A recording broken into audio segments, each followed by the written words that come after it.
The following program may contain subject matter and language suitable for mature audiences. Viewer discretion is advised. So convoluted. And then there's the theory that they were really going after Robert Kennedy, who people hated even more, but because JFK was president and, whatever. I mean, it's interesting, though. It's definitely fascinating.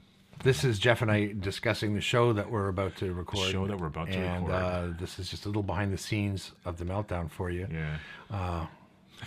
You'll notice that we're not actually in a warehouse.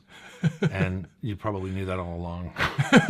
So I'm not going to pretend that, you're stupid, because you're not. I think most of the people that watch this show are not stupid. Yeah, maybe next year next season, which won't be next year. It'll be sooner than that. But next season we'll go to a warehouse. Maybe not. I like it here. This is a nice location to shoot. Yeah, it's cozy. It doesn't rain or snow in here, and sound is controlled, and you have a microphone here, and lights everywhere, and I know we got a wonderful. I want to say special thanks to all the crew. Well, I guess that's us, and so, thanks. Yeah, and. Well, I guess we'll mark this episode, and this is the second last episode, and then there's going to be one more, which is why this is the second last, and that'll be it for season 2, and then we move on to season 3. Season 3. Hot damn, Orville, we are flying. So let's do this officially. This is The Meltdown, season 2, episode 9, Mark.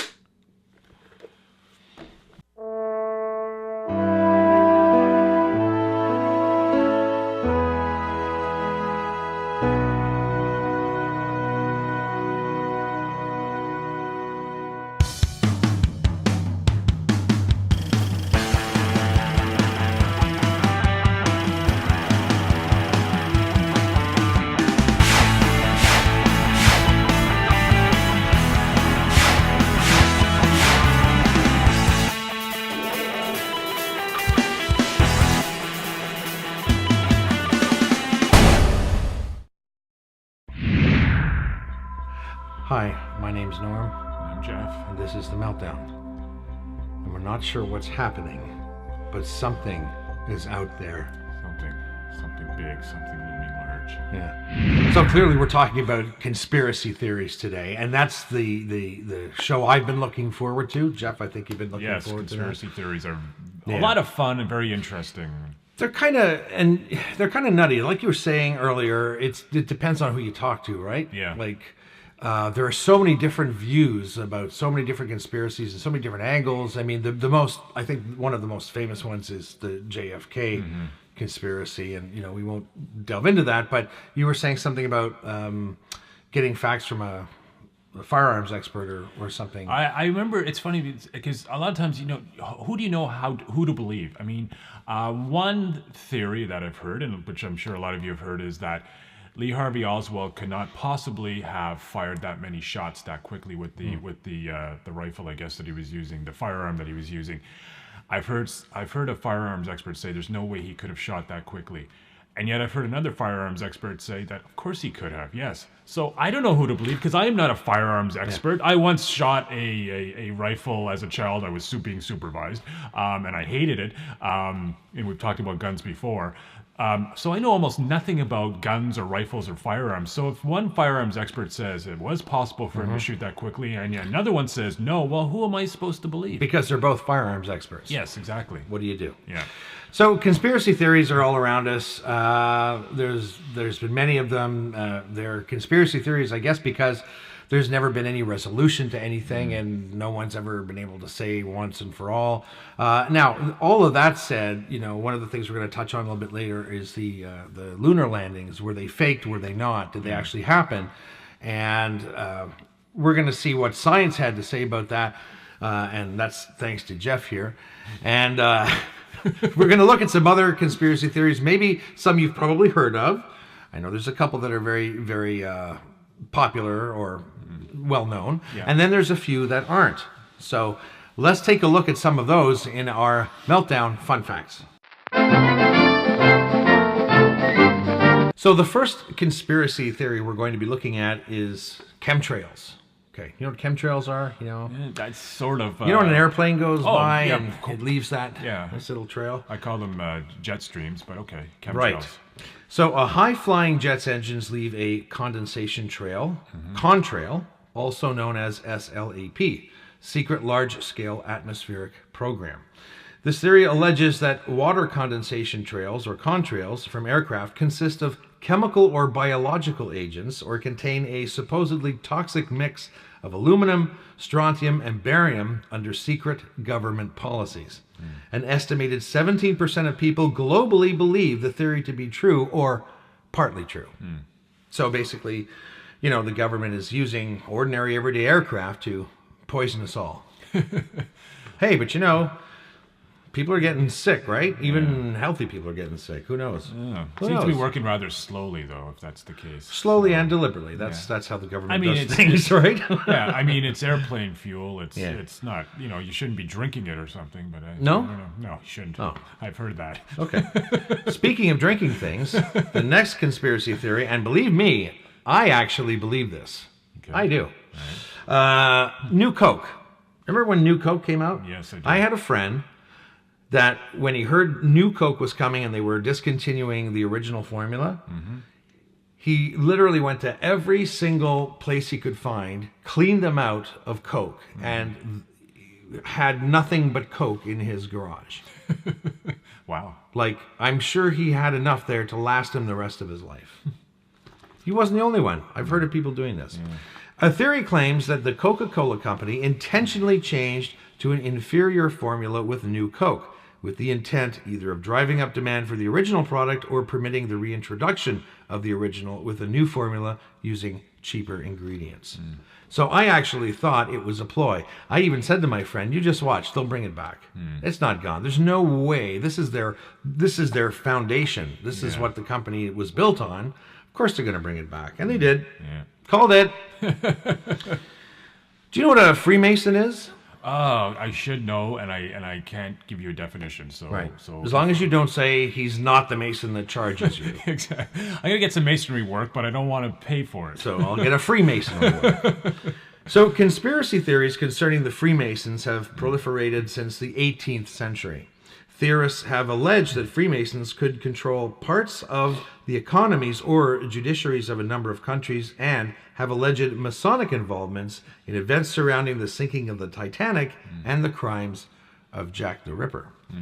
So watch out for those Freemasons. Yeah. They have those rings with the pointy things on them. I think there was a few Freemasons standing around the Titanic when it was launched. So there you go. There's photographic evidence. No, there isn't. Launched as if they made it go in the air. Jeez, Jeff, you're so stupid. All right, and here's one everyone's heard of by now: 9/11, and the conspiracy theories are all over the place on 9/11. The multiple attacks made on the U.S. by Islamic terrorists during a hijacked aircraft on 11 September 2001 have proved especially attractive to conspiracy theorists. Theories may include reference to missile or hologram technology. By far, the most popular theory is that the attacks were in fact controlled demolitions, a theory which has been rejected by the engineering profession and the 9/11 Commission.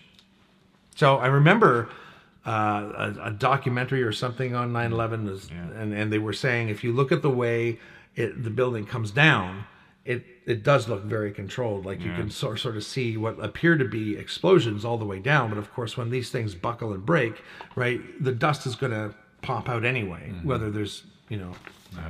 See, that's another one of those where you have experts on both sides who say, no, it definitely was a demolition, and experts on the other side who say, no, it was the fire, it was the fuel from the airplanes. Yeah. So not being an engineering expert or an expert on fire, if you will, pyrotechnics perhaps, I'm kind of like, well, what is the truth? Because I'm hearing one expert say it's this, another expert saying it's that, and I'm like, well, who knows? Who knows? Here's an interesting one: artificial diseases. Scientists believe that HIV was transferred from monkeys to humans in the 1930s. Evidence exists, however, that the KGB deliberately disseminated a notion in the 1980s that it was invented by the CIA. This idea and similar ideas concerning Ebola have since been promoted by persons such as actor Steven Seagal, Nation of Islam leader Louis Farrakhan, and former South Africa President Thabo Mbeki. Similar conspiracy theories allege that pharmaceutical companies assist in the creation of conditions and diseases including ADHD, HSV, and HPV. Yeah, and everyone, if you notice, they all have the letter H in there, so there's a conspiracy theory around that. UHV, ultra high frequency, that's something else. Yeah. Drink a lot of water, Jeff? Yes, I do, actually. I've got water right next to me right now. Are you ever concerned about fluoridation? No. Well, some people are. I know. Water fluoridation is the controlled addition of fluoride to a public water supply to reduce tooth decay. Yeah. Although many dental health organizations support such fluoridation, the practice is opposed by conspiracy theorists. Allegations may include claims that it has been a way to dispose of industrial waste, or that it exists to obscure a failure to provide dental care to the poor. A further theory promoted by the John Birch Society in the 1960s described fluoridation as a communist plot to weaken the American population. That's why the American population is so weak. It's Yeah. It's the fluoride in the drinking water. That's why they need so many guns, because they're weak, and they know with the guns they'll be stronger or appear stronger because they can shoot first and ask questions Just all later. fits together like a jigsaw puzzle. And the last conspiracy theory that I think is interesting and is the whole flat Earth conspiracy. Well, this is interesting. What's written here? Flat Earth theory first emerged in 19th century England, despite the Earth's spherical nature having been known since at least the time of Pythagoras. It has in recent years been promoted by American software consultant Mark Sargent through the use of YouTube videos.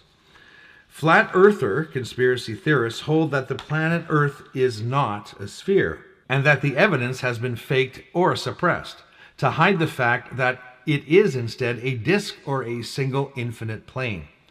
The conspiracy often implicates NASA. Other claims may include such allegations as that GPS devices are rigged to make aircraft pilots wrongly believe they are flying around a globe.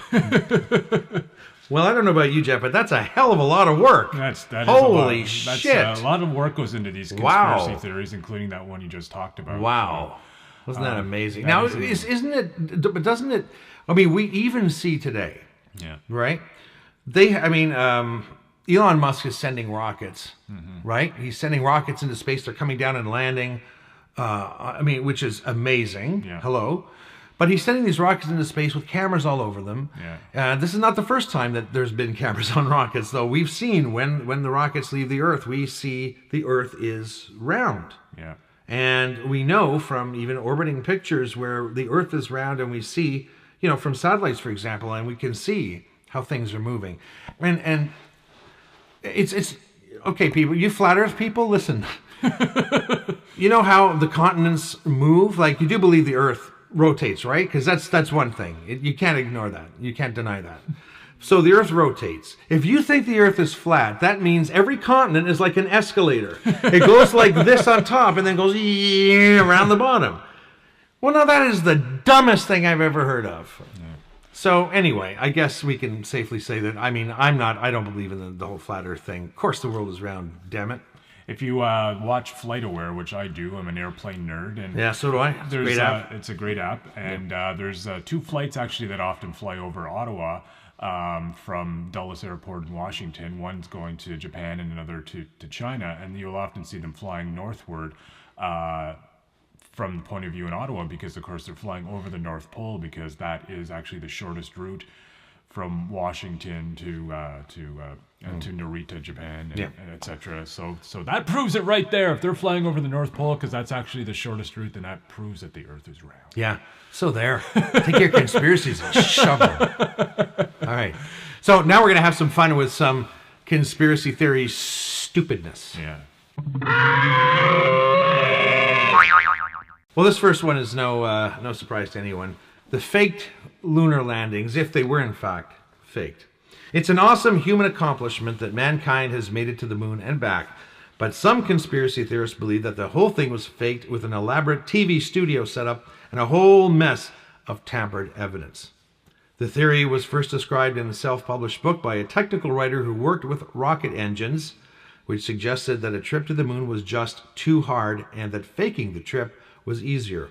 Of course, the deranged Flat Earth Society took up the cause, positing that Walt Disney and Stanley Kubrick participated in forging the fake moon landing film here on terra firma, coercing the 400,000 plus people involved with the Apollo project into silence is another story altogether. And you had a couple of interesting things on that as well. Yeah. First of all, one of the theories that comes up is the flag waving. Well, how can the flag be waving? The one that was put there by the Apollo 11 astronauts, which will, of course, be Neil Armstrong and Buzz Aldrin. And people say, well, there's no wind in space.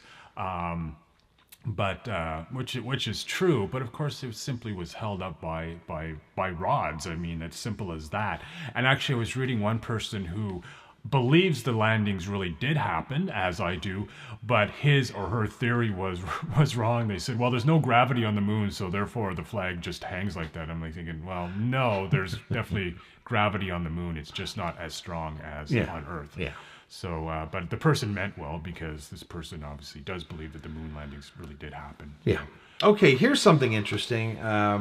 The hollow Earth theory. Have you heard of this before? A little bit, yes. Okay. Well, imagine this. The Earth you're living on is actually a hollow ball, and inside of it dwells ancient tribes, lush jungles, dinosaurs, and probably aliens, depending on who you ask. According to ancient writings and a whole lot of old sci-fi, all you need to do to get into this fantastic world is reach the giant hole at either of the Earth's poles and drop on through. Other theories suggest that we're actually living inside of the Earth already, and optical illusions and holograms have convinced us that we're on the surface. Either way, hollow Earth theory defenders are adamant that there's another world inside our world. They just can't seem to find what's literally under their noses. Oh. Well, I don't believe that, but that sounds like an interesting movie. Somebody should do a film about it. Probably they probably has been done. So that sounds nice. I mean, who can say that they have never looked up at the stars at night? Right? Yeah. Seriously, think about this. You looked up at the stars at night, and at some point in your life, you've had to say, wouldn't it be weird if you saw, like, I don't know, a tear in some kind of fabric, like all of a sudden it was a projection, or it was a screen, like... Yeah. That's interesting, the stars. That goes back to the Apollo theory, because some people who claim that the landings never happened say, well, there's no stars in the photographs. Well, look at photos of for example, the last the last solar eclipse that we had last August, and you won't see stars then. It all has to do with photography and how light works. That's why the stars aren't actually in the photograph. Yeah. So the fact there are no stars with the Apollo photographs doesn't prove that that they weren't on the moon. And it's a basic principle of photography of shutter speed as well. Because in order, to take a picture of someone who's well lit, it's like it could be anywhere from a 60th of a second to a 500th of a second. Yeah. And if you want to get stars in a photograph, you have to use what used to be called the bulb setting, in which you leave the shutter open long enough for those dim lights to actually make an impact on the film. So there you go. Yeah. There you go. Hollow Earth assholes. So here's an interesting one. Did you know that Saddam Hussein had a Stargate, like in the TV show? It's like this big ring you walk through, and it propels you into another dimension. I've heard this theory. Yes. Okay. Saddam Hussein. Well, what if the Iraq War wasn't for oil or to eliminate a potential nuclear threat, but because the U.S. government wanted access to an ancient Sumerian Stargate? While the United States has Area 51 to keep all of its alien tech, Iraq has its National Museum. During the Iraq War, there was supposedly an interdimensional portal that Saddam Hussein was trying to activate in order to rule the world with military forces provided by ancient alien gods. Most of the unusual theories about Saddam's Stargate shenanigans surfaced a little after the Kurt Russell film of the same name. Fortunately for mankind, no cool Egyptian gods have come through to say howdy. I guess they were mean, because I don't think I've actually ever seen the movie Stargate. Neither have I. But I know what it is. So much that I have to see. Yeah. I saw Karate Kid again a few weeks back. Yeah, that has nothing to do with what we're talking about. But it's amazing how people sort of ignore science and the science doesn't prove anything, but science fiction does prove everything. It's kind of interesting how people get caught up in that. Speaking of science fiction, apparently we share the Earth with lizard people. This is another conspiracy theory. Lizard people.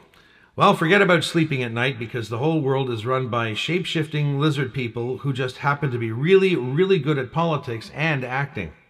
Called reptilians, these creatures are in cahoots with extraterrestrial aliens to subjugate the citizens of Earth to whatever their endgame is, which is presumably to just eat and probe everyone to death. Ultimately, reptilians are the source of every other conspiracy cover-up, since they're capable of flawlessly manipulating all media to their needs. If nothing else, they're a very convenient excuse for everything that's wrong with your pitiful human life. What do you think of that? Well, again, if you want to believe that, and that sounds like fun. I mean, there's another movie in the making if it hasn't already been made. I'm sure it has. Okay, here's the last one that I have to talk about, and that is the conspiracy theory that vaccines are actually mind control devices. Okay, if you thought anti-vaccine propagandists were dumb, you've only hit the tip of the polio-infected iceberg. While your average dingus might believe that vaccines cause autism, the extra paranoid nincompoop believes that vaccines contain nanotechnology that can alter your behavior, control your mind, and possibly destroy your human DNA so that you're most palatable to the reptilian overlords. Some theorists claim that vaccines are forbidden by the Bible, while others are just throwing a tantrum because they really enjoy getting the measles. Conveniently, this tech is only detectable by the government. If you feel yourself being controlled by microscopic robots, please seek help.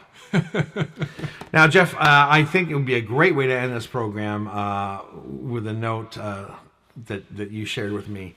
Again, about the Apollo moon landings. But yes, about how to avoid being punched in the face by Buzz Aldrin. And there's this filmmaker, and I'm going to look for his name right now because I you weren't prepared? You should have had your shit here, ready to go. You knew the segment was over. I'd taken off my glasses. I did what I always do, and I know I'm ill prepared. Waiting for Jeff. I don't usually have notes. It's all my notes are right up here. Bart Sibrel was his name, and he believes that the Apollo landings are a hoax. And he made a film called "A Funny Thing Happened on the Way to the Moon." And one day he met Buzz Aldrin. Now, Buzz Aldrin, believe it or not, does believe the moon landings actually happened. Because he was there, as he has stated many times. He and Neil Armstrong were there with Michael Collins going around. What Michael Collins actually wasn't on the moon. He stayed... Yeah, well, I can't... He was probably in the bathroom or something. In the bathroom. Yes. Oh, he stayed in orbit. Michael Collins was in orbit around the moon, while, of course, Armstrong and Buzz Aldrin were on the moon. Anyways, these two gentlemen, the filmmaker, whose name is Bart Sibrel and Buzz Aldrin met one day, and apparently, the way the story goes, Bart Sibrel was provoking Buzz Aldrin. Don't know exactly what words were exchanged, but anyways, Buzz Aldrin punched him in the face. Can you imagine being Michael Collins, though? No, you guys go. I'm gonna hang back. I gotta make sure this thing is fine. It's no big deal. You go ahead. Holy shit, man! Yeah. What you missed out on, Michael? Wow. Yeah. Well, you know what? This is episode 9 of the Meltdown, which means that we only have one episode left, and that would be episode number 10. There you go. Yes. And that's coming up next week. And I can tell you now, it is going to be all about shitty drivers. So, if you're a shitty driver, you need to watch, because you need to be told what to stop doing. Yeah. And we also have a really detailed process on how to give your license back to the Ministry of Transportation. And if you are affected by shitty drivers, and who isn't, then you should watch too, because I'm sure you're going to relate to pretty much every scenario that we talk about. Yes, exactly. So until then, have a great week. We'll see you next week. So long.